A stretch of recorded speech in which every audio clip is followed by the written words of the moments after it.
In 1914, Henry Ford introduced his famous $5 day at the Highland Park plant, paying workers double the prevailing wage. By 1941, after contracting with the UAW, Ford workers gained genuine benefits, including health insurance, job security, and pensions. The workers were employees. They had rights. Ford controlled the relationship. But Ford also had obligations: the obligation to provide income stability, the obligation to maintain facilities, and the obligation to fund benefits. In 2024, Uber has approximately 30,000 corporate employees and over 7 million active drivers and couriers globally. Uber pays drivers approximately $15 per hour. Uber workers have no benefits, no health insurance, no job security, no pensions. The workers are contractors. They have no rights. Uber controls the relationship, but Uber has no obligations. Uber doesn't provide income stability. Uber doesn't maintain facilities. Uber doesn't fund benefits. Uber transfers all risk to the worker. The Ford model was employer bears the cost, receives the benefit. The Uber model is company bears the benefit, worker bears the cost. The archives show this reversal happened through a mechanism so elegant that it looks like innovation. It's not innovation, it's risk transfer. By calling workers contractors instead of employees, Uber legally eliminated every obligation while maintaining complete control.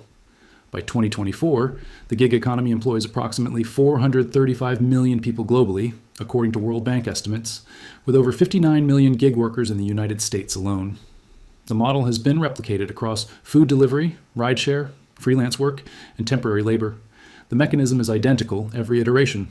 This is the Gilded Archives, where the greatest profit increases come from shifting cost to people who have no choice but to accept it. The records show a system that started in 2012 when Uber launched the UberX platform. Uber's original 2009 model was different. The company operated as UberCab, connecting professional drivers with commercial licenses and livery vehicles, not personal vehicles. When UberX launched in 2012, the model changed. The company would connect drivers to riders through a smartphone app. Uber didn't employ drivers. Uber classified them as independent contractors. Contractors provide their own vehicles. Contractors pay their own insurance. Contractors pay their own gas. Contractors maintain their own equipment. Uber's only cost was the app infrastructure and customer service. By avoiding employee costs, Uber could undercut taxi companies that employed drivers as full-time staff with benefits. The taxi drivers earned $40,000 to $50,000 annually with health insurance. Uber drivers earned $25,000 to $35,000 with no benefits. Riders paid less. Drivers earned less. Uber kept the difference. The geometry was invisible because it looked like a technology company disrupting an inefficient industry. It wasn't disruption, it was cost transfer. Uber transferred the cost of vehicle maintenance, insurance, and benefits from the company to the worker. Well, the architecture has 3 layers. First, classification as contractor. The fundamental mechanism depends on one classification decision. Are Uber drivers employees or contractors? The distinction determines everything. Employees have minimum wage requirements. Employees have workplace safety requirements. Employees have unemployment insurance. Employees have workers' compensation. Employers pay payroll taxes. Employers contribute to Social Security. Contractors have none of these. Contractors are responsible for their own taxes. Contractors pay self-employment tax. Contractors have no minimum wage. Contractors have no safety protections. By classifying workers as contractors, Uber eliminated approximately 40% of labor costs. The classification was legally vulnerable. Multiple jurisdictions challenged it, but Uber's strategy was to fight every challenge, delay regulation through legal battles, and continue the model while litigation proceeded. By 2024, most jurisdictions had either accepted the classification or reached compromises. The classification persisted because the legal battle was expensive, but less expensive than paying employee benefits. Second, algorithmic control. Even though contractors have legal independence, Uber maintains complete control through algorithms. The algorithm determines which jobs are offered to which drivers. The algorithm determines pricing. The algorithm determines driver ratings. The algorithm can deactivate a driver instantly. The contractor has no appeal process, no union representation, no grievance mechanism. The contractor appears to be independent. The contractor is completely controlled. The independence is legal fiction. The control is algorithmic reality. This creates a situation where workers are legally classified as independent but operationally controlled more completely than traditional employees. A traditional employee can appeal a firing. An Uber driver can be deactivated without explanation. The contractor classification combined with algorithmic control creates absolute power without responsibility. Third, the fee structure. Uber doesn't directly pay drivers. Drivers are paid a portion of the ride fare. Uber takes a commission. The commission varies by location and time. Uber also takes payment processing fees. Uber also takes platform fees. The driver sees the fare. The driver doesn't see all the deductions. A $20 ride might net the driver $12 after Uber's various cuts. The driver paid for the vehicle. The driver paid for insurance. The driver paid for gas. The net income might be $6 per hour, but the driver doesn't see the calculation clearly. The app shows the commission percentage. The driver assumes the percentage is accurate. The driver doesn't realize additional fees are being extracted. The opacity is the mechanism. The driver can't negotiate the fee. The driver can't see the full calculation. The driver accepts the arrangement because the alternative is unemployment. The data reveals the extraction with precision. In 2023, the average Uber driver in the United States earned approximately $15 per hour. A traditional taxi driver earned approximately $18 to $22 per hour. The difference seems small, but when you factor in vehicle costs, insurance, and taxes, the gap becomes enormous. The Uber driver paid 67 cents per mile in vehicle depreciation, maintenance, and insurance. A $20 ride covering 10 miles cost the driver $6.70 in vehicle costs. The driver also paid self-employment tax on earnings. The effective hourly wage was approximately $8 to $10 per hour after all costs. A traditional taxi driver earning $20 per hour had an employer paying benefits and taxes. The effective wage was $22 to $24 per hour. The gig economy worker earned 35 to 45% less while bearing all vehicle risk. The comparison to historical labor reveals the mechanism. In the early 1800s, before the Industrial Revolution, the putting out system relied on independent contractors who purchased their own tools and worked from home, assuming all injury risk. As the Industrial Revolution progressed, factory workers became direct employees, though they initially lacked legal protections like minimum wage or safety regulations. By the 1940s, following unionization and labor movements, most workers had shifted to formal employment status with employer-provided tools, benefits, and protections. The shift was called labor progress. It reduced worker risk. In 2010 to 2024, the shift reversed. Companies reclassified workers back to contractor status. The mechanism was identical to pre-industrial labor arrangements. The difference was the name changed. Instead of putting out system, the term was gig worker or platform worker. The rebranding made the arrangement sound modern and voluntary. It was neither. It was a return to 19th century labor structures. By 2015, Uber faced a choice. The company could classify drivers as employees, pay benefits, and operate at lower margins. Or Uber could maintain the contractor classification and fight every regulatory challenge. Uber chose to fight. The company spent billions on legal battles in California, New York, and Europe. The legal strategy was delay regulation long enough to entrench the business model. By the time regulation arrived, millions of people depended on gig work income. Eliminating the model would create unemployment. Governments would be reluctant to regulate. The strategy worked. By 2024, despite significant regulatory challenges, the gig economy remained largely intact, with workers classified as contractors. The architect of this structure was Travis Kalanick, Uber's founder and former CEO. Kalanick understood something that most entrepreneurs didn't. In the labor market, shifting cost from employer to worker creates competitive advantage. Traditional companies had to pay benefits. Uber didn't. The cost advantage was enormous. Kalanick's innovation wasn't technological. It was legal.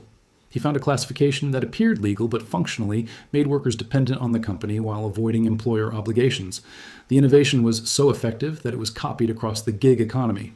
Every time you use Uber, you engage with this mechanism. You request a ride. An algorithm matches you with a driver. The driver owns the vehicle. The driver bears all risk. The driver pays all costs. Uber extracts a commission. You experience low prices and convenience. The driver experiences low wages and high risk. You benefit from the arrangement.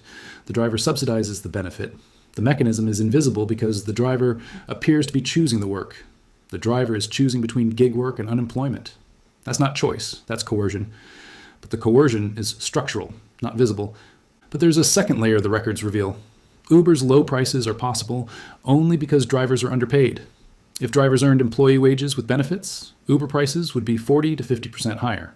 Riders would choose alternatives. The low prices that make Uber attractive require driver exploitation. The mechanism creates alignment. The cheaper the service, the more exploited the workers. Riders benefit from worker exploitation. Most riders don't realize it because the exploitation is hidden in the contractor classification. We are at stage 4 of the gig economy consolidation pattern. Stage 1 was the founding of Uber and task-based platforms in 2009 to 2012. Stage 2 was exponential growth in 2012 to 2016 as the model was replicated across industries. Stage 3 was regulatory challenges in 2016 to 2020 when jurisdictions attempted to reclassify workers as employees. Stage 4, where we are now, is the entrenchment. Gig work has become normalized. Millions depend on it. Regulatory attempts have largely failed. The contractor classification persists. Stage 5, which comes next, is the automation displacement. By 2030, autonomous vehicles will replace human Uber drivers.